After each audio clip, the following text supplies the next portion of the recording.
el doctor Alberto Martí Bosch. Él ha trabajado, como decía José Antonio, muchos años en oncología pediátrica, hasta que, dados los escasos resultados que obtenía con los tratamientos convencionales y, sobre todo, viendo día a día el enorme sufrimiento que se causaba con ellos para obtener unos resultados nulos o mínimos, decidió replantearse su práctica. Hoy, 20 años después, y transformarse ampliamente en otras disciplinas que no se enseñan todavía, vamos a ver si ahora las universidades privadas se animan, en las facultades de medicina, decidió que lo primero era, como el viejo adagio médico dice, no hacer daño. Así que ha desarrollado un protocolo de síntesis que está dando resultados espectaculares. De momento son eso, resultados, pero seguro que en el futuro serán mucho más. Con todos ustedes, ya para cerrar este tercer congreso, dándole las gracias por su atención, el doctor Alberto Martí Bosch.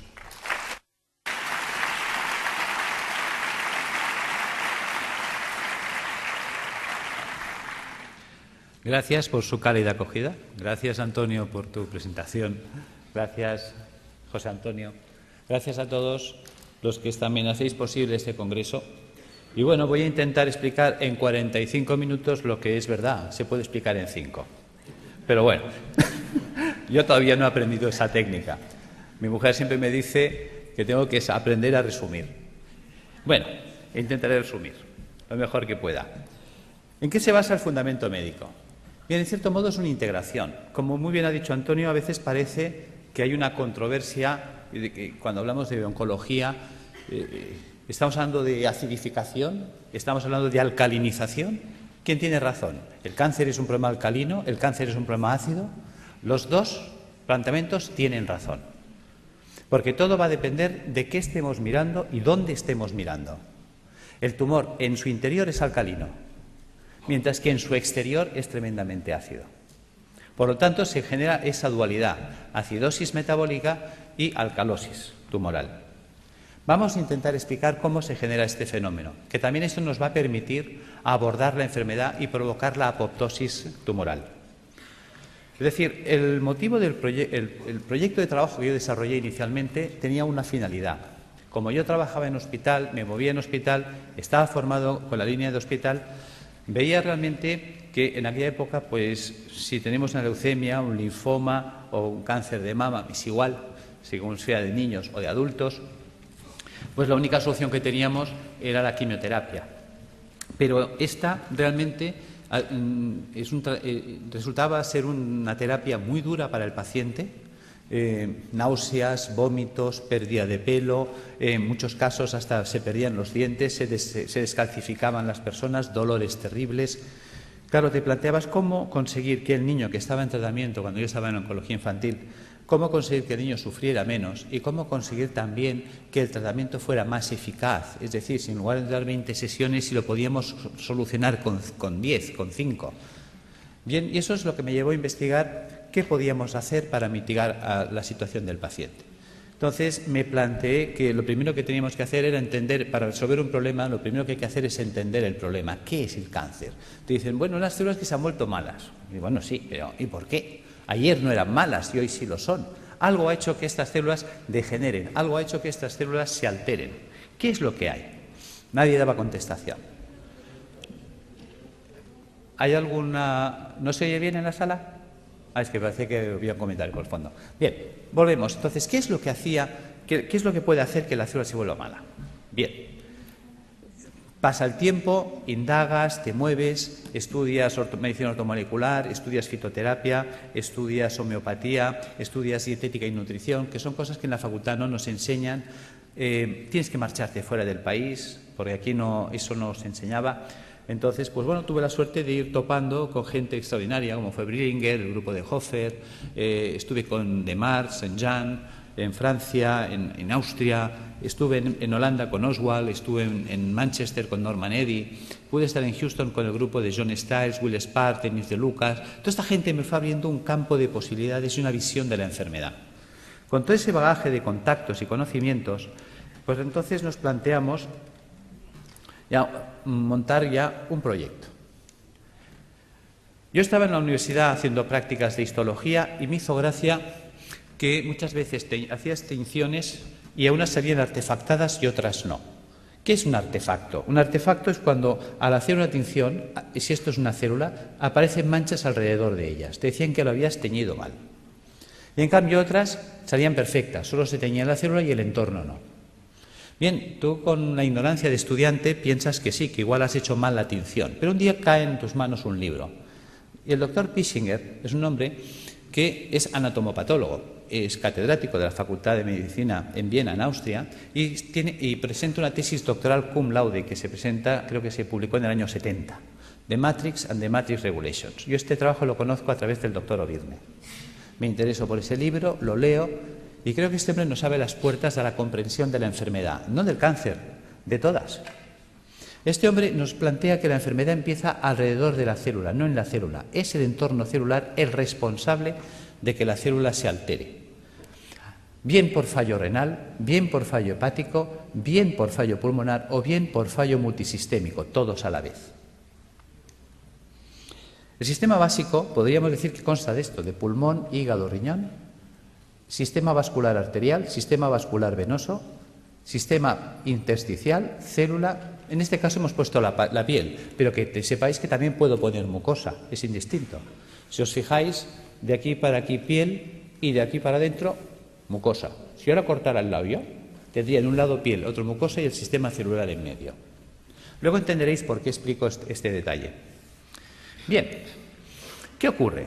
Resulta que el pulmón, el hígado y el riñón son filtros que como tales trabajan 24 horas al día desde que nacemos hasta que morimos. El corazón de una persona en reposo sabemos que mueve 5 litros de sangre por minuto. Luego, por cada uno de estos filtros pasarán, lógicamente, como mínimo 5 litros de sangre por minuto. Todo el mundo entiende que si esto es el filtro del aire de un automóvil, ponemos en marcha el automóvil y el aire pasa a través del filtro, el filtro se va a ensuciar. Y te dicen que cuando esté sucio, cuando tenga 5 o 10.000 kilómetros según el tipo de filtro, que lo cambies. Lo entendemos en un coche, pero no lo queremos entender en las personas. Vamos a reflexionar sobre este dato. 5 litros de sangre por minuto y una persona en reposo. Si cada minuto pasan 5 litros de sangre, ¿qué es lo que están filtrando estos señores? Los residuos metabólicos del sistema celular. De la sangre arterial es la que lleva oxígeno, azúcares, grasas, proteínas, minerales. ¿Para qué? Para nutrir al sistema celular. Hay que enviarle oxígeno, hay que enviarle grasas, hay que enviarle proteínas para que la célula se nutra, se oxigene, viva. Pero esta célula, cada vez que respira, cada vez que recibe oxígeno, ella genera un residual metabólico o basura, que es el CO2. Si yo le envío grasas, ella la va a usar y la va a metabolizar, y cuando esta grasa se degrada, la tira, que es el colesterol. Algo así cuando nosotros ponemos aceite de oliva en una sartén, freímos un huevo, freímos una chistorra y cuando el aceite está quemado lo tiramos. Pues el colesterol sería el aceite quemado, que este debe ser eliminado. Y si le enviamos proteínas, me devuelve ácido úrico. Son ejemplos sencillos. Sabemos que es mucho más compleja la bioquímica celular, pero nos vamos a centrar en 3 datos, en 3 valores fácilmente comprensibles. ¿Qué hay que hacer con estos residuos, esos excrementos celulares? También veréis por qué hablo de excremento, que se excreta. Pues tendrá que ir al sistema venoso y a través del sistema venoso alcanzar pulmón, hígado y riñón y ser eliminados. Fácil es entender que si la célula genera 3 bolsas de basura y eliminamos 3 bolsas de basura, no hay problema. Resulta que estos residuos son de carácter ácido. Ácidos grasos, ácido úrico, ácido carbónico. Bien, mientras el cuerpo sea capaz de hacer esto, no hay problema. Volvamos, rebobinemos. Hemos dicho que el corazón de una persona en reposo mueve 5 litros de sangre por minuto. Eso quiere decir que si en un minuto pasan 5 litros de sangre por el pulmón, el hígado y el riñón para ser filtrados, en 60 minutos pasarán el equivalente a 300 litros. 60 minutos es una hora, luego son 300 litros por hora, que no lo pensamos.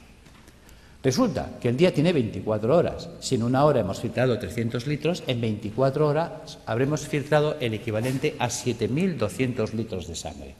Vamos a ser generosos y le vamos a asignar a la sangre densidad 1, como si fuera el agua, que es más densa. La sangre, ya lo sabemos. 1 litro, 1 kilo. Sabemos que 1 litro de agua pesa 1 kilo. Por lo tanto, 7.200 litros pesarán 7.200 kilos. Sabemos que cada 1.000 kilos es 1 tonelada. Luego estamos hablando del equivalente a un camión de 7 toneladas al día. ¿De qué tamaño es el pulmón? ¿De qué tamaño es el hígado? ¿De qué tamaño es el riñón? Son cosas que nunca nos planteamos ni nos preguntamos. Esto lo explicó Da Vinci. Da Vinci es un hombre que hace un trabajo de anatomía, estudia el cuerpo humano y aprovecha para comprender el cuerpo humano. Porque una de las preguntas que se hacía él era saber qué definía el cuerpo humano, dónde residía el equilibrio, la proporción del cuerpo humano. Y la encuentra en el puño. Por eso, desde entonces, los pintores hacen este gesto para pintar. El dedo sirve para establecer el punto de fuga y darle profundidad al plano. El puño es la proporción para trasladar al lienzo. Desde entonces sabemos que si yo me quiero comprar un calcetín, el perimetral del puño es la longitud de mi pie. O simplemente cojo referencias anatómicas, mi costilla y mi clavícula. Si miramos aquí dentro está mi pulmón. ¿Qué pasa? Que mis dos puños son mi pulmón.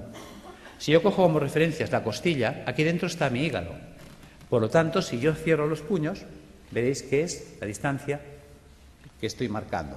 2 puños. Si pongo el puño detrás, el espacio entre costillas y cadera es mi puño. ¿Cuántas veces habéis oído tengo el estómago en un puño? Y es porque estamos dimensionados por el puño. Por lo tanto, hemos hecho esta representación para que veáis el tamaño del pulmón, del hígado y del riñón. Son 2 puños de una persona. ¿Os imagináis un camión de 7 toneladas? Es una persona en reposo. Que sepamos en reposo toda la vida, Buda, que vivía en meditación trascendental. Nosotros no somos Buda. Nervios, estrés, sobrecargas alimentarias, tóxicos alimentarios. Esto va a hacer que estos filtros vayan trabajando de un modo, digamos, enloquecido. Llega un momento que, por lo tanto, estos filtros se van a obstruir. Y si nadie se ocupa de limpiarlos, porque nadie nos enseña cómo mantenerlos, ya que nosotros no los podemos cambiar en un coche. Nosotros cada 5.000 kilómetros, cada 5 años, no podemos estar cambiando los filtros del aire, el filtro del aceite y el filtro de la gasolina como en un coche. Claro, pues si no nos cuentan nada ni hacemos nada, estos se obstruirán. Empezaremos, por lo tanto, a retener CO2, empezaremos a retener colesterol, empezaremos a retener ácido úrico, puesto que un filtro obstruido ya no trabaja al 100%, su rendimiento cae. Entonces nos vamos a encontrar que en el organismo puede variar el pH. Claro, el cuerpo no puede permitir que el pH varíe en sangre. Muchas veces nos preguntamos, ¿cómo es posible que un deportista de élite, entrenado, perfecto, esté corriendo en un campo y caiga fulminado muerte súbita? Porque a veces ha ocurrido eso, un bloqueo metabólico. Es decir, la acidosis metabólica que ha generado ha sido tal que su pulmón, hígado y riñón no han sido capaces de drenar, ha entrado en una acidosis metabólica brutal en sangre. Sabemos que una variación del pH en un medio provoca un stop de reacciones químicas. Las reacciones químicas en sangre se paran, muerte. Algo tan simple, digamos, se nos pasa por alto. Estamos encontrándonos que entonces el cuerpo muchas veces lo que hace para evitar este fenómeno, evitar que haya un stop de reacciones químicas en sangre, empieza a hacer un acúmulo, va a retener estos radicales ácidos libres en el espacio intersticial. Por lo tanto, se irá empantanando el sistema. La interposición de residuos metabólicos en el espacio intersticial entre el capilar y las células, las endotoxinas, van a generar una serie de dificultad para la nutrición celular. Son los trabajos también de Reykjavik, cuando hablaba de la homotoxicología, es decir, la célula acabará ahogada por sus propios residuos metabólicos, por sus propios detritus, por sus propios excrementos. Esta barrera de ácidos que se nos va a formar, de ácido úrico, de ácidos grasos, etcétera, va a impedir que la célula se nutra. Veamos. ¿Veis la diferencia de imágenes? Es decir, la célula sana vive, digamos, flotando. El 70% del cuerpo es agua. Fijaros que eso es lo que llamaríamos el plasma intersticial. Ella tiene que vivir en una piscina de agua cristalina y transparente. Si los filtros se obstruyen, y ya este drenaje no se puede llevar al 100%. Imaginaros que la capacidad de filtraje es del 80%. Quiere decir que el 80% del carbónico, el 80% de los ácidos grasos, el 80% del ácido úrico se eliminará, pero el 20% se quedará parte atascado en los filtros, parte en sangre y parte se empezará a acumular en el espacio intersticial. Si esto se va llevando en el tiempo hacia adelante, acabará ocurriendo esto. Fijaros que ahora el entorno celular, y esa era la idea de Pischinger, la enfermedad empieza alrededor de la célula, no en la célula. Es el entorno celular el que va a degradar ese sistema. Fijaros que ahora la célula ya entra en precario. Fijaros que estos son ácidos. Los ácidos son altamente corrosivos. ¿Qué pasa? Que si yo tengo aquí oxígeno y quiero que el oxígeno vaya del capilar hasta la célula, tiene que atravesar esta barrera de ácidos y reaccionan con él y se los sacuden del medio. Cualquier nutriente tendrá que quedarse aquí, atacado por los ácidos, con lo cual la célula se queda sin oxígeno y sin comida, y además atacada químicamente por sus propios ácidos. Fijaros que esto explica el por qué. Cuando yo tengo un tejido sano y hago una tinción celular, no se artefacta el entorno celular, mientras que cuando tengo un tejido enfermo y hago una tinción en una anatomía patológica, sí se artefacta el entorno celular, sí que fija colorantes. Se utilizan habitualmente colorantes de carácter básico, los ácidos fijan las bases, luego el entorno celular se ha vuelto ácido. Por lo tanto, los que hablan de que la degeneración celular está basada en un proceso de ácido, tienen razón, aquí están los ácidos. Claro, fijaros que esta célula en estas condiciones, ¿qué opciones tiene? Solo tiene dos opciones.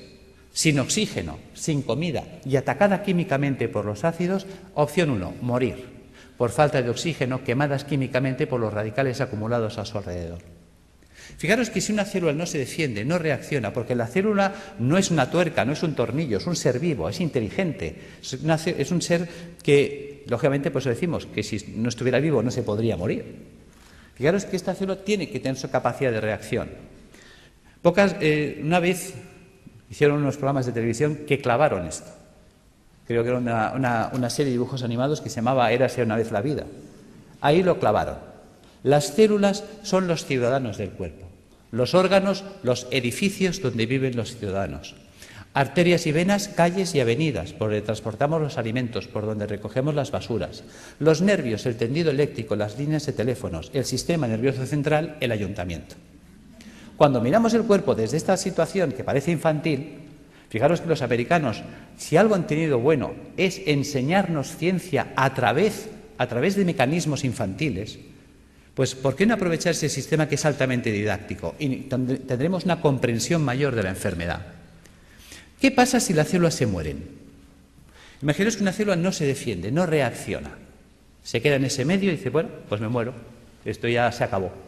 ¿Veis? Si se mueren las células del cerebro, porque esto está pasando en todo el cuerpo, entonces me quedaré sin células cerebrales, Alzheimer. Si se me mueren las células de la base del cerebro, Parkinson. ¿Veis? Fijaros que aquí tengo un cable en la mano. Por todos sitios hay cables. Los cables tienen un forro de plástico. Los cables conducen los impulsos eléctricos que en estos momentos nos permiten la informática, la luz, todo. En el cuerpo los nervios conducen todos los impulsos eléctricos y electroquímicos. Pero están forrados de la vaina de mielina. La vaina de mielina sería el plástico. ¿Qué pasaría si yo echara un chorro de ácido sobre los plásticos, sobre los aislantes de los cables? Que el ácido haría una acción corrosiva sobre el plástico. El cable se cortocircuitaría, pero dejaría de conducir. ¿Qué pasa si resulta que los nervios que me están uniendo esta célula con el cerebro, la mielina es atacada por los ácidos que hay a su alrededor? Se degrada la mielina. Sin mielina hago una enfermedad desmielinizante, esclerosis múltiple, esclerosis lateral amiotrófica, esclerosis en placa. Pissinger fue un genio. Nos hizo entender las enfermedades. ¿Veis? ¿Qué pasa si la célula, imaginaos que aquí ponemos piel y aquí le ponemos un pezón? ¿Veis? Esto es una célula del pecho. Imaginaos que esta célula se muere. ¿Veis? Un tejido con células muertas es un tejido fibroso. Hablaremos, por lo tanto, de fibromas. ¿Ves? Fibroma mamario, fibroma uterino, fibrosis prostática. ¿Ves? Que el fibroadenoma a nadie le preocupa. ¿Por qué a nadie le preocupa? Es un fibroma. Pues porque un fibroma son células muertas y las células muertas no matan. Fijaros cómo somos. Vemos el problema, pero no estamos siendo capaces de valorar la trascendencia del problema. ¿Ves? Mientras tanto, si se mueren las células del pulmón, amigo, fibrosis pulmonar, fibrosis hepática si se mueren las del hígado, fibrosis renal si se mueren las del riñón. Y fíjate que decimos fibrosis pulmonar de causa idiopática. ¿Y por qué hablamos de causa idiopática? Porque estamos acostumbrados a que si no hay bichito no hay causa. Entonces tiene que haber el bichito. Y si no encontramos la bacteria de turno, el hongo de turno o el virus de turno, entonces no sabemos por qué se ha fibrosado el pulmón. Y es tan sencillo como esto. Al pulmón le está llegando más basura de la que puede tirar. Y es una basura de carácter ácido. Imaginaos que yo soy una célula pulmonar, tengo que recibir el carbónico, tirarlo, coger el oxígeno, meterlo. Y estoy todo el santo día trabajando como un burro. Y de pronto me empieza a llegar más carbónico del que puedo tirar porque yo estoy agotado. Al final yo acabo sepultado en carbónico. El carbónico químicamente me quema. Al quemarme me muero. No es tan difícil de entender. Y eso pasa en el hígado, pasa en el riñón. ¿Veis? Son las enfermedades esclerosantes que llamamos, que están ahí en el saco perdidos de Dios. Las enfermedades de carácter idiopática, claro, para eso no hay tratamiento, porque no hay la pastillita. Bien, ¿qué ocurre si la célula sobrevive?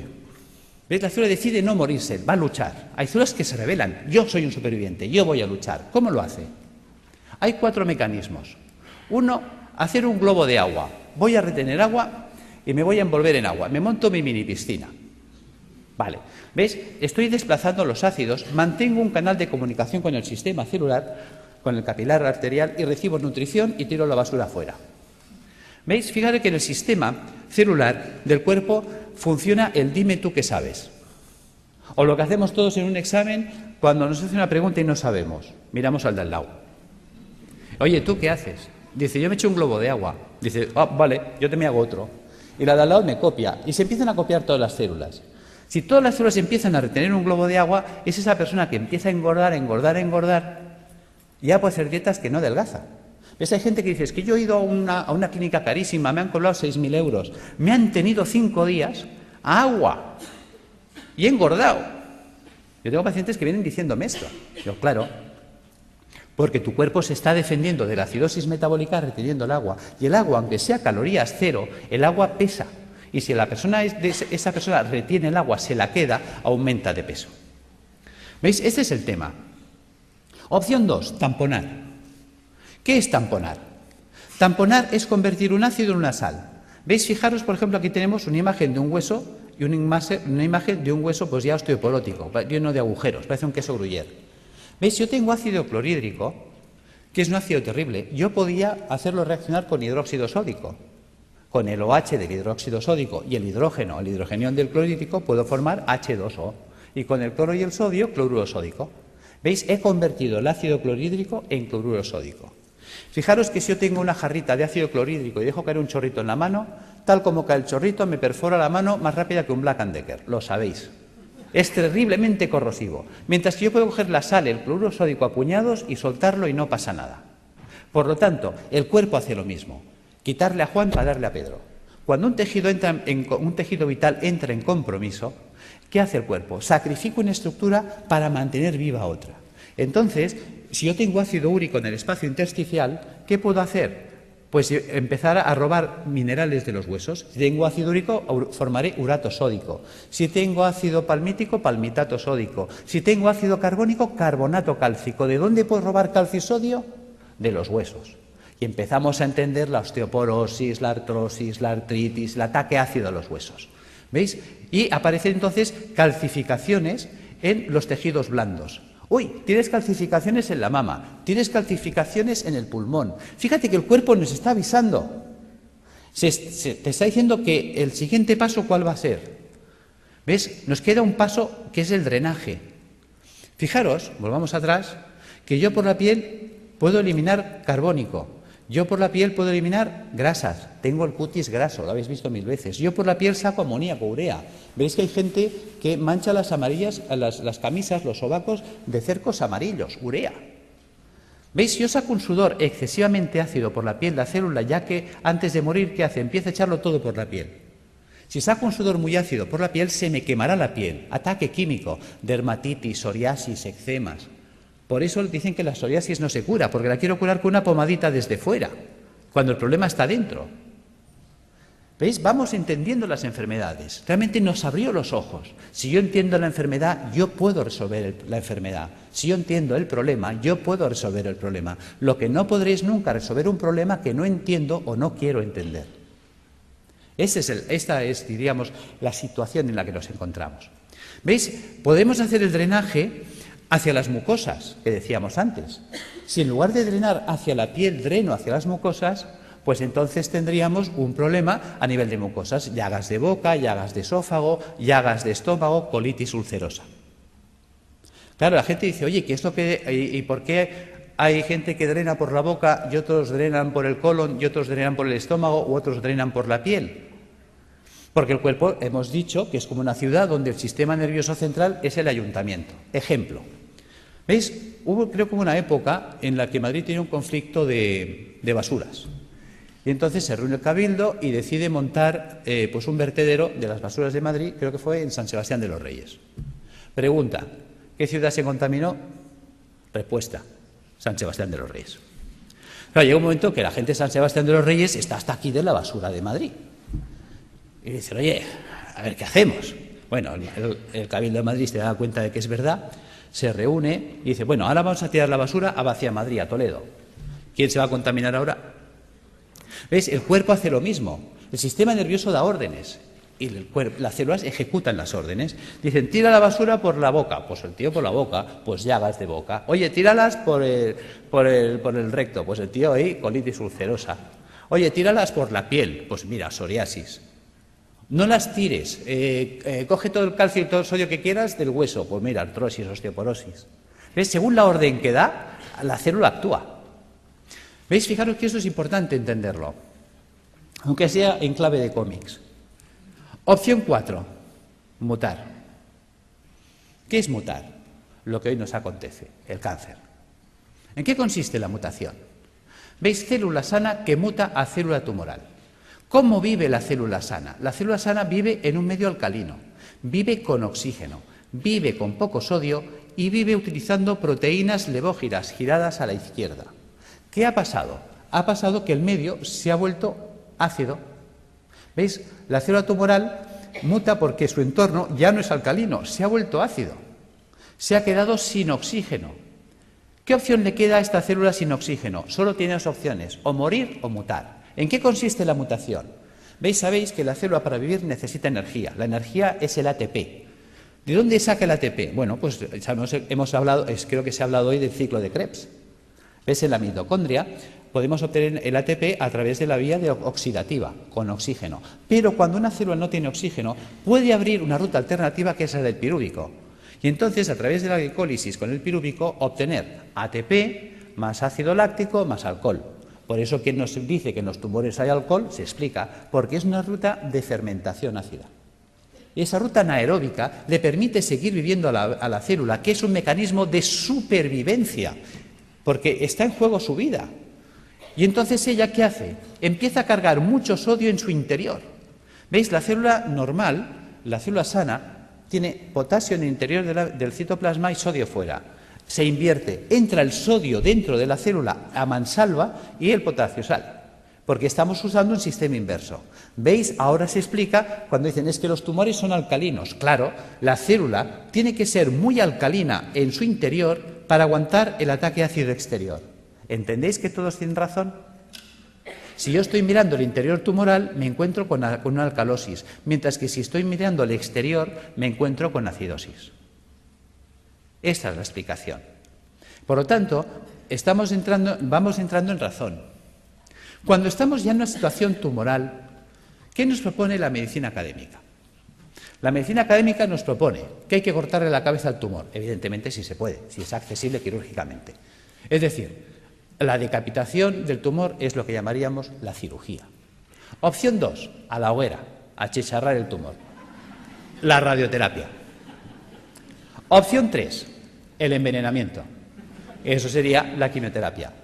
¿Ves? La célula tumoral, la quimioterapia es un citotóxico, o sea, es un tóxico para la célula, hay que matarla.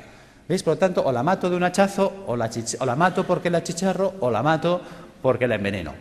La cuestión es que hay que matarla. Y además es verdad, porque si no nos mataría a nosotros.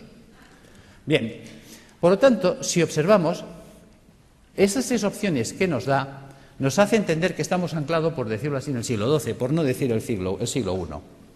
Decapitación, hoguera, envenenamiento. Queda en clave de humor, pero es real. O sea, cuando hay un tumor, no hay más. O le corto la cabeza, o la achicharro, o la enveneno. Vale. Pero si pensamos como en el siglo XII, aunque la escena que os he puesto pertenece, creo que es al siglo I, nos encontramos que si pensamos como en esa época, nos queda una cuarta vía que la estamos olvidando. ¿Qué podían hacer con un enemigo difícil de batir? El asedio. ¿Os acordáis? Numancia. Le quitamos el agua, le quitamos la comida, y sin agua, sin comida, esperar, que se muere solito. Bien, eso sería la apoptosis. ¿Cómo acorralar el tumor?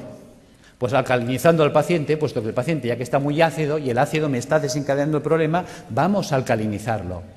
Resulta que sabemos que el ácido tumoral para poder vivir necesita mucho sodio. Resulta que al paciente hipertenso le decimos come sin sal, al paciente cardiópata le decimos come sin sal, al paciente que está mal del riñón, al nefrópata le decimos come sin sal. Pues digamos al oncológico que coma sin sal, puesto que el ácido tumoral necesita mucha sal para ser muy alcalina en su interior. Si le quito la sal, lo hago polvo. Luego, utilizar enzimas proteolíticos de acción selectiva. ¿Qué es un enzima proteolítico de acción selectiva? Una enzima que destruye proteínas, pero no todas. ¿Cuáles? Las dextro. Resulta que la célula tumoral, para vivir, ha tenido que desarrollar un tipo de proteína que es la dextro. Fijaros que en el cuerpo todos los aminoácidos son L-metionina, L-cisteína, L-arginina. ¿Por qué? Porque nuestras proteínas son levo, pero las proteínas levógiras son estables en un medio alcalino, en un medio ácido no son estables. Luego necesito una proteína estable en un medio ácido, la dextrógira. Vale, pero si yo pongo a circular enzimas proteolíticos de acción selectiva que destruyan a esa proteína, ¿ves? Ya le he quitado el sodio, le he quitado la comida, le quito los ácidos. Y luego resulta que la célula tumoral, al volverse anaeróbica, se vuelve vulnerable al oxígeno. El oxígeno es tóxico para las células anaeróbicas, las mata. De hecho, yo he estado en Alemania aprendiendo técnicas de ozonoterapia porque el ozono es tóxico para la célula anaeróbica. Vale. También podemos utilizar peroxidasas, enzimas que ayuden a liberar mucho oxígeno en los tejidos. ¿Cómo conseguir esto? ¿Cómo vamos a alcalinizar al paciente? Recuperando la función del hígado y del riñón y del pulmón, eliminando las toxinas acumuladas en el espacio intersticial. ¿Cómo lo vamos a hacer? Pues con dieta alcalinizante, con hidroterapia, con tratamiento natural y con tratamiento físico. ¿Veis? Si yo utilizo quimioterapia solo, ¿cuántos pilares tengo? 1. Mientras que si uso dieta, baños, tratamiento natural y tratamiento físico, ¿cuántos pilares tengo? 4. Es más estable. Esa es la idea. Que entendamos qué es la dieta, que nunca se nos habla de ella, qué es la hidroterapia, la gran olvidada. Hasta se me ha llegado a decir que esto no es científico. Y me lo han dicho médicos, esto de los balnearios, esto no es científico. Y resulta que existe en la Universidad Complutense una cátedra de hidroterapia médica, de hidrología médica. O sea, ni siquiera sabemos lo que tenemos en nuestras propias universidades. Y es de las mejores cátedras que hay en Europa. Cuando te mueves fuera, te hablan, oh, la doctora Bacaicoa. ¿Y tú quién es la doctora Bacaicoa? Hasta tienes que empezar a buscar y pues dices, san Dios, tengo que conocer a esta mujer. Cuando me cae el libro... Y también, digamos, es un libro que he escrito, ahora no recuerdo el otro autor, que también es un profesor emérito, dices, por Dios, empiezas a tirar del libro y dices, ¿y por qué me han ocultado que existe esto a mí? Bien, seguimos. ¿Qué es esto de las plantas y qué es esto del tratamiento físico? Vamos a entrar ahí. ¿Por qué dieta? Muy importante. La dieta cárnica es acidificante de la orina. Si yo me como carne, mañana estoy haciendo pis de carácter ácido. Mientras que si yo como vegetariano, mañana estoy haciendo pis de carácter alcalino. ¿Qué quiere decir esto? Que la dieta vegetariana me alcaliniza. Vale. Por lo tanto, vamos a hacer dietas vegetarianas. ¿Veis? Un filtro sucio no es un filtro roto. Un filtro sucio se puede lavar. ¿Y con qué se lavan las cosas? Con agua. A veces, tan simple que es, no nos lo podemos creer. Resulta que el 95% de la fruta y la verdura es agua. Con la dieta vegetariana se lavan los filtros. ¿Veis? Ensalada, bistec y fruta. Quito el bistec. ¿Qué me queda? Ensalada y fruta. ¿Veis? ¿Os suena los viernes no comer carne? Claro que os suena. Que la gente dice, uy, eso es cosa de curas. Claro, y la palabra cura viene de curar. Mens sana in corpore sano.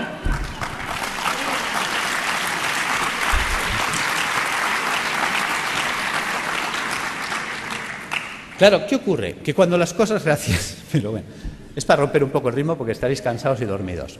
Claro, ¿qué ocurre? Claro, la gente lo relaciona con los curas, pero con la parte mística. Claro, dice, la gente dice, ¿y esto de dónde lo han sacado los curas? Vas tirando del libro y los curas lo sacaron de un médico, Galeno. ¿Ves? Yo me acuerdo cuando empecé la carrera de medicina, fue la época que se rompieron los números clausus y entraron 3.000 personas a la universidad. Dijeron, nada. Puertas abiertas, que entre todo el mundo y que sea un curso selectivo. Y estábamos 3.000 en primero de carrera. Y entonces había una asignatura opcional, optativa, que se llamaba Historia de la Medicina. ¿Sabéis cuántos se apuntaron a esa asignatura de los 3.000 que estábamos en primero? nadie más. Con lo cual me fue genial, porque tuve un catedrático, clases particulares para mí solo. Y ese hombre, que fue el doctor Felipe Cid, al cual le tengo un recuerdo maravilloso, me dijo: te voy a citar una frase de Napoleón para empezar tu formación en historia de la medicina. Hay de aquel pueblo que olvida su historia porque está condenada a repetirla. Tenía razón. Y luego me citó otra frase de Oppenheimer. Decía: solo tiene futuro aquel que investiga en el pasado, porque investigando en el pasado se puede redescubrir el futuro. Tiene miga. No dijo descubrir, dijo redescubrir. ¿Veis? Nuestros abuelos nos decían: está todo inventado. Y era verdad. ¿Por qué me remito a Galeno? Galeno fue aquel médico que dijo: vale más prevenir que curar. ¿Cómo llega a esa conclusión Galeno? Porque Galeno fue el médico de los 3 nos. ¿Ves? En la época de Galeno te inscribías en la facultad, por decirlo así, el 15 de septiembre y el 30 de septiembre ya eras médico. Ya está. Y como la ignorancia es atrevida, ¡hala!, todos a ejercer. Claro, también hay que saber que en aquella época, con que supieras si el paciente hacía de vientre negro, ¡qué malo! Si hacía rojo, mira, a lo mejor puede ser un hemorroide, ¿no? Si vomitaba verde, tranquilo. Como vomitara rojo, aburem, ¿no? Y si se vomitaba negro, dalo por muerto. Ya está, ya eres médico. O sea, porque claro, no había nada. ¿Cuáles son los 3 grandes nos de Galeno? Él sale, se sienta, como hombre sabio que fue, y por eso nos acordamos de él, y dice: primer no sé medicina. Con lo que me han enseñado no sé nada. Segundo no tengo medicamentos, no existían, los inventó él. Tercer no, si no sé medicina y no tengo medicamentos no puedo curar, obvio. Claro, ¿qué hace Galeno? A Galeno le enseñan la medicina hipocrática. Hipócrates había dicho otra cosa. Hipócrates dijo: que tus alimentos sean tus medicamentos, que tus medicamentos sean tus alimentos. Y se queda tan pancho. ¿Por qué dice esto? Porque él observa cosas curiosas. En aquella época la gente vivía muy asilvestrada, todos vivíamos en el campo, muy silvestres, y encima vivíamos con vacas y ovejas, y seguramente el ser humano tiende a copiar y a hacer lo que hacen los demás animales. ¿Veis? Que además es curioso, tiene relación con la historia de la medicina y la historia del medicamento. ¿Veis? Fíjate que un vaquero, o sea, un señor que cuidaba vacas en Escocia, creo que fue, le contó a un veterinario que había observado, que le llamaba la atención desde pequeño, que cada vez que una vaca le salía un tumor o un bulto en la mama, en las ubres, pues que dejaba de comer pasto normal y se iba a buscar una planta que nunca la comía, que nadie la quería. O sea, tú se la ofrecías y te la escupía. Pero cuando tenía un tumor o un bulto en las ubres, iba como loca a buscarla. ¿Y qué iba a buscar esa vaca? Vinca, la vinca per vinca.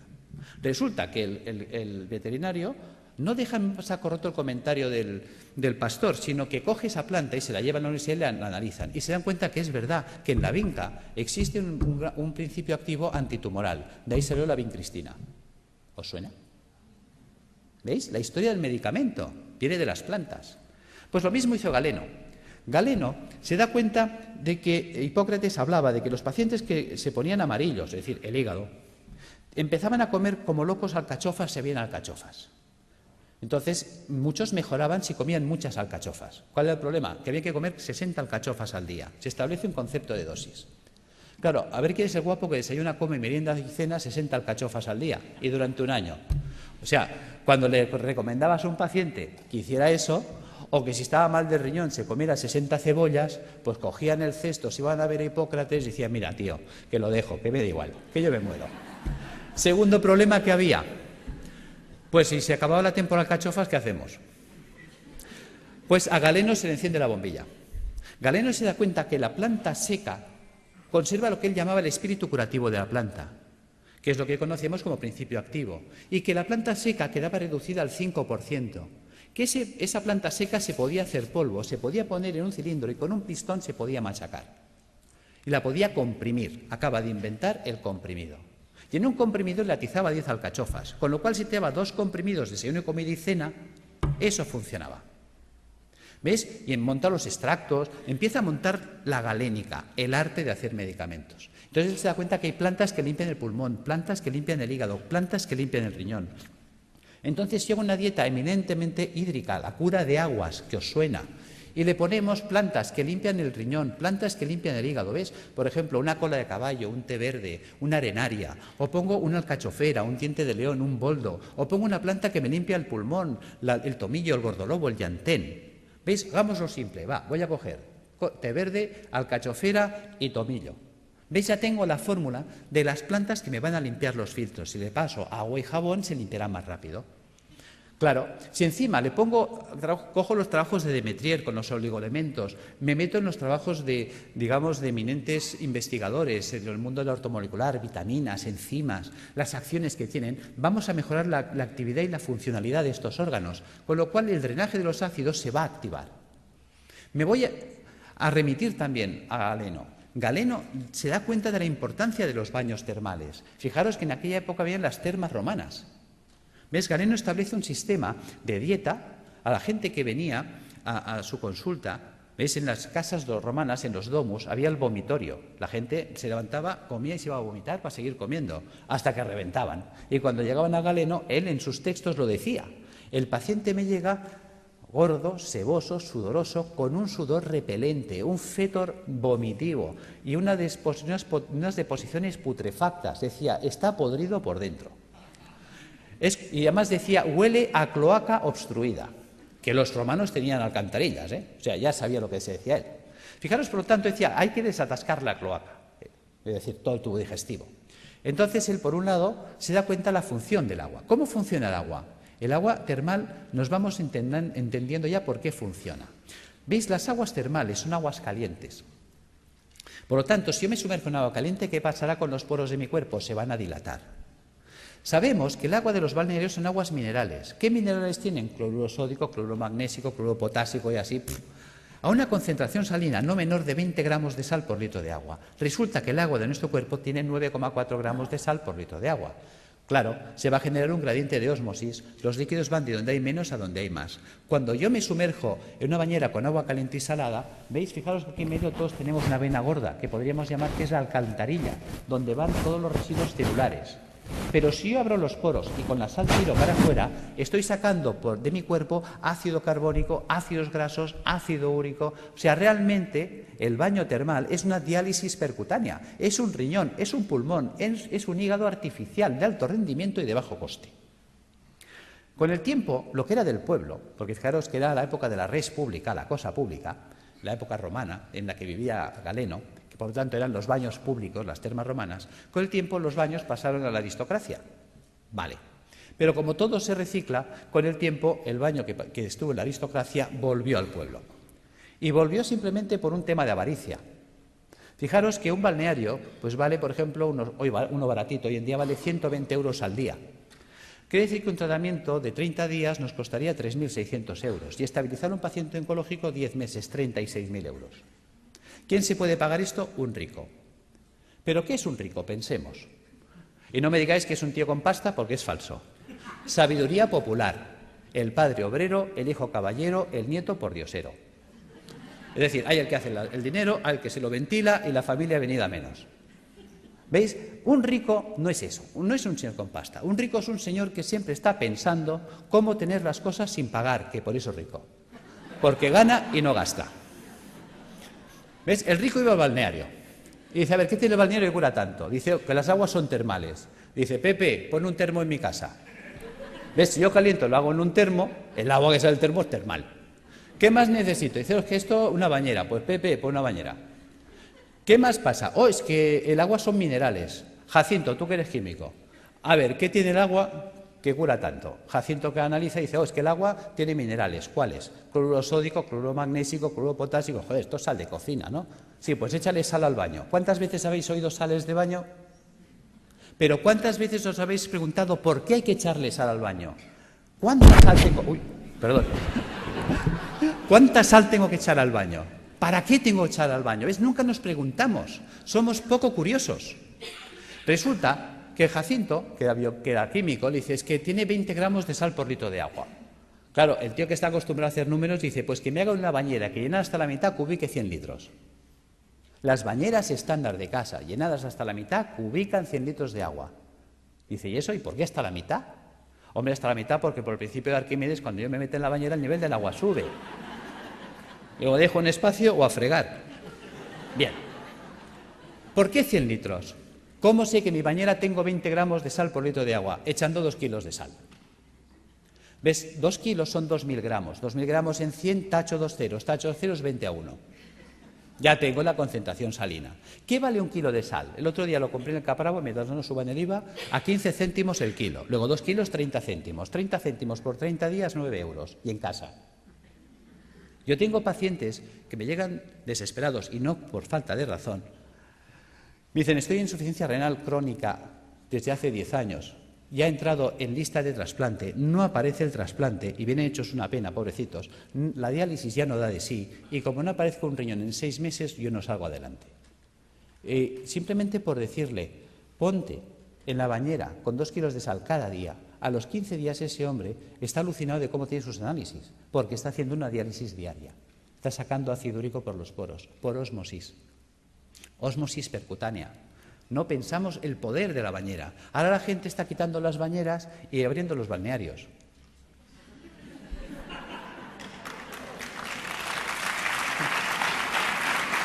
Bien. Gracias. Seguimos. Ya entendemos para qué la bañera, ya entendemos para qué una dieta hídrica. Hay mucha gente que me dice, Alberto, ¿hay que ser entonces vegetariano? No, tampoco. Y a ver, cuéntame esto, si me dices que la dieta vegetariana es buena. Bueno, es que una cosa es que la dieta vegetariana sea buena y otra cosa es que tengamos que ser vegetarianos. ¿Ves? Una vaca es vegetariana. ¿Por qué? Ella solo come vegetales. ¿Por qué? Porque puede. La vaca tiene 4 estómagos, panza, bonete, lebrillo y cuajar. La vaca puede hacer 4 digestiones al mundo vegetal. Por eso la vaca consigue el 100% de los nutrientes del mundo vegetal. ¿Cuántos estómagos tenemos nosotros? Nosotros tenemos un estómago. No podemos ser vaca. Nos falta tecnología digestiva. Es así de sencillo. ¿Ves? Hay gente que dice que yo sí, puede sobrevivir, porque el cuerpo está adaptado a sobrevivir, pero no a vivir. ¿Ves? Hay herbívoros, hay omnívoros y hay carnívoros. Nosotros somos omnívoros. Pero eso no quiere decir que nos venga bien un día a la semana limpiar. Fijaros, los reyes inventaron la bula para comer carne los viernes. Los reyes no lavaban los filtros.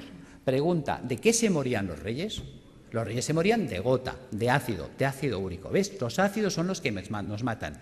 Si a mí se me tapa el riñón, yo no podré eliminar el ácido úrico. El ácido úrico me va a corroer los huesos, un dolor terrible, y me va a corroer el sistema arterial por dentro y venoso. Al final me muero de una hemorragia urémica. Fijaros, perforación de las arterias, muerte. Si a mí se me tapa el hígado, no podré eliminar el colesterol. Si no puedo eliminar el colesterol, se me acumulan las arterias, se taponan, infarto, muerto. Si a mí se me tapa el pulmón, no podré eliminar el CO2. El CO2 se me acumula, ya sabéis, es citotóxico, muerto. Los ácidos nos matan. Tan sencillo como esto. Entonces, si añadimos esto a la dieta hiposódica, que ¿cómo afecta esta dieta a la célula tumoral? La célula tumoral necesita mucho sodio para alcalinizar su citoplasma y poder así contrarrestar el ataque ácido externo. Si se queda sin sodio, no puede hacerlo. Y entonces el propio ataque ácido también la puede matar. ¿Cómo matar de hambre a la célula tumoral? Utilizando enzimas proteolíticos de acción selectiva que destruyen solo proteínas extrógenas. Ese fue el pecado de Chacón, encontrar enzimas que destruyen esas proteínas y mata de hambre a la célula, que es inocuo para el sistema, puesto que solo destruye proteínas dextrógenas que solo afecta a la colonia de células tumorales. La célula sana que no ha mutado, como ella sigue tirando de proteínas levógenas, a ella no se entera, no le afecta. ¿Cómo hiperoxigenar los tejidos? El simple drenaje de toxinas, por el simple drenaje de las toxinas, hará que llegue oxígeno a los tejidos. La ozonoterapia, habéis visto unos muy buenos resultados. Y suministrando al paciente enzimas hiperoxidasas, que también van a mejorar muchísimo. Y aquí están los trabajos con el peróxido de fenilglioxal, que en su día funcionó, don Gregorio Ramón Cebrián, creo que se llamaba, el doctor Javier López Garcés, hicieron unos trabajos extraordinarios con las peroxidasas. Y yo las uso, funciona muy bien. Tratamientos físicos, claro que sí, la acupuntura, la osteopatía, la quiropraxia, la magnetoterapia, todo esto nos va a ayudar a reequilibrar todos los sistemas bioenergéticos del cuerpo. ¿Qué ha pasado con toda esa acción que hemos desarrollado? Pues que la célula tumoral, su entorno ya no es ácido. A la célula tumoral le llega oxígeno, que es tóxico para las células anaeróbicas o tumorales. Se queda sin sodio y se queda sin proteínas dextrógenas. Traducido, La célula sana conserva íntegra toda su ruta metabólica, todo lo que ella necesita para vivir, mientras que la tumoral se la hemos quitado. Algo así como si yo tengo una célula que se ha adaptado a vivir en agua dulce, un pez que se ha adaptado a vivir en el agua dulce, y cojo ese pez y lo pongo en el mar otra vez. Ese pez de río en el mar se va a morir, aunque esté en agua, porque el agua es distinta. No es su ecosistema. Nos estamos cargando directamente el ecosistema de la célula tumoral, y eso nos conduce a la apoptosis. Sin sodio, sin proteínas extrógenas, sin ácidos y con oxígeno en el medio, la célula tumoral no puede vivir.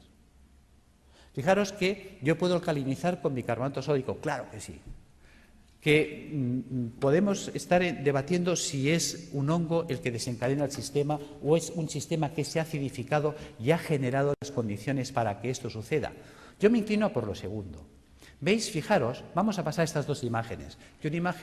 Las imágenes hablan por sí solas. ¿Veis? La célula normal tiene que vivir en una piscina de agua cristalina y transparente.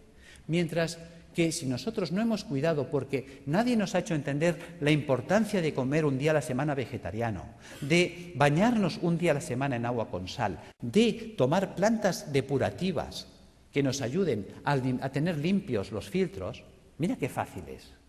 ¿Ves? Si nosotros desde pequeñitos acostumbramos a nuestros hijos a bañarse en la bañera con 2 kilos de sal, a comer vegetariano un día a la semana y a tomar una infusión de alcachofa, tomillo y té verde, esto estaría funcionando limpio toda la vida. Y entonces estaríamos siempre en estas condiciones. ¿Veis? Fijaros, si yo no limpio esto, ¿qué pasa? Que ahora esta célula que tendría que estar viviendo en una piscina de agua cristalina y transparente, ahora tiene que vivir en una piscina de aguas fecales, sus propios excrementos, porque a lo que hemos comentado antes, ¿veis? A esto, al ácido carbónico, al ácido graso y al ácido úrico le podemos llamar el excremento celular. ¿Por qué le llamamos excremento celular? Vamos a ver. Si nosotros comemos, ¿qué hacemos? Caca. Y si nosotros bebemos, ¿qué hacemos? Pis. Pues si la célula come, hace caca, y si la célula bebe, hace pis. Esto es el pis y la caca celular. Si nadie se la recoge, la pobre célula tiene que vivir flotando en aguas fecales. Y mientras el agua no llega aquí, todos tranquilos, y diciendo, y no hagan olas, pero como la cosa empieza a subir, lo entendéis. ¿Veis? Posibilidades de que esta célula se infecte en una piscina de aguas fecales. Es como si tú tienes un hijo y tienes 2 piscinas, una de agua limpia, cristalina, transparente y tratada y una fosa séptica llena de aguas fecales. Y le dices al niño, hola niño, haz aquí 4 piscinas en la fosa séptica. Se te muere el niño. Lo entendemos en ese ejemplo y no lo queremos entender aquí. Es algo tan gráfico como lo explicó Pissinger, es algo tan genial que dices, Dios mío, y tan simple de poder llevar al paciente a estas condiciones, que las cosas van a ir mucho mejor.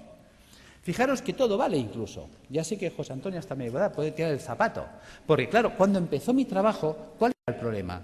Mi problema era que yo... Uy, perdón, ¿qué he hecho? Perdón. Vamos ya al fondo. ¿Cuál era el problema? Yo estaba trabajando con quimioterapia cuando empezó mi proyecto de trabajo.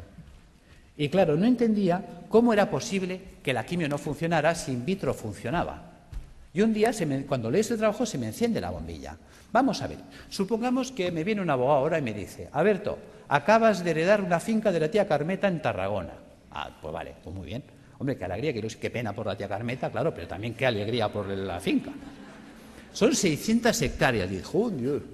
Te vas ahí y dices, pero yo soy médico. Ahora, me cojo un ingeniero agrónomo y me lo llevo para allá. Dice, a ver, tú ingeniero, ¿esto sirve para algo? Dice, hombre, está abandonada, está ruinosa esta finca. Lleva 30 años que nadie la ha tocado, está silvestrada. ¿Pero vale o no vale? Dice, pues, aquí cebada la que quieras. Dice, bueno, pues ponla en marcha.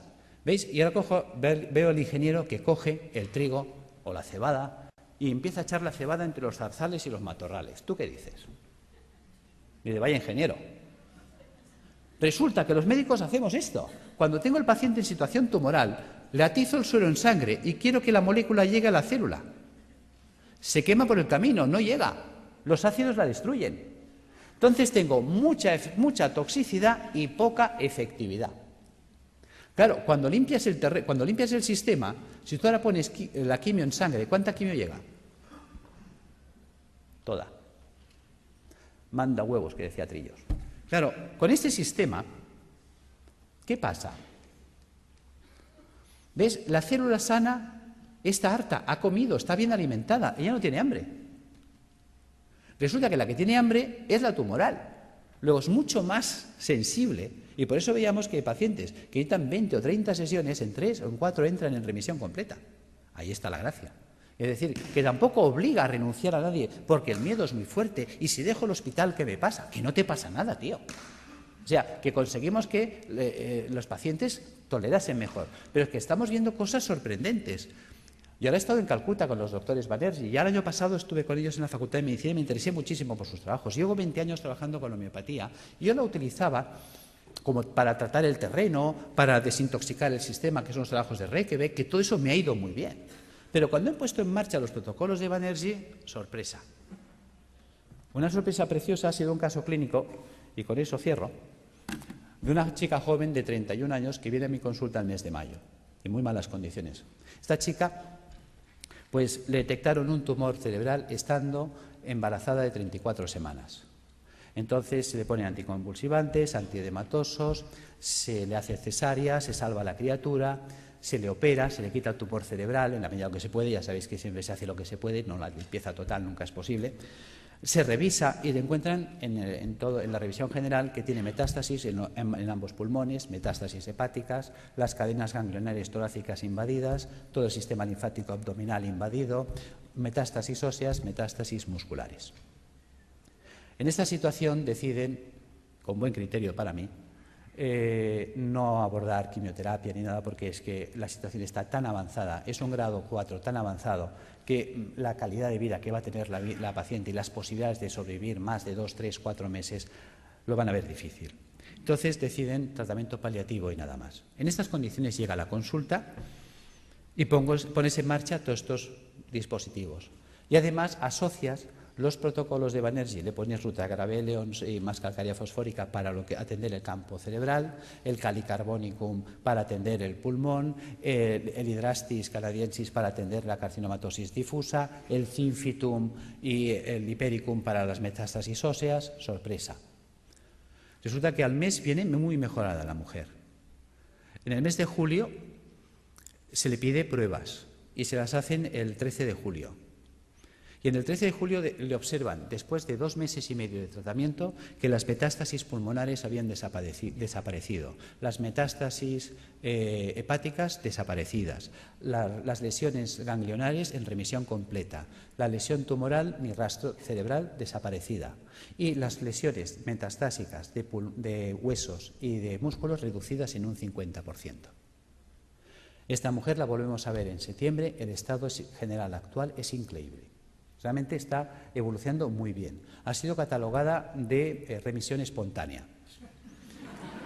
Y decimos...